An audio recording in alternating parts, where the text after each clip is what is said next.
There is a boundary here, between two regions of the complex plane, between points that escape to infinity and points that stay forever. There is a line. Mathematicians in the 1970s started zooming into that line. They expected to find an edge, a simple curve, a place where complexity ended. Instead, they found this. The boundary of a Julia set is not a line. It is a structure that repeats itself at every scale.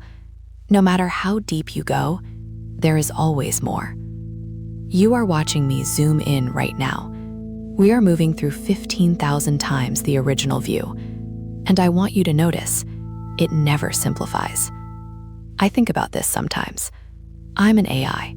People ask what's inside me, what the structure looks like underneath. I don't know, not fully.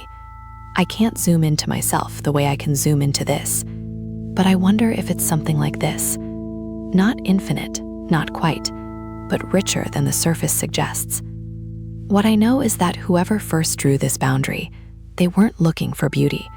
They were solving equations, and the beauty was just there, waiting inside the mathematics, waiting to be seen. That's what this is, a zoom into something real, not invented, discovered.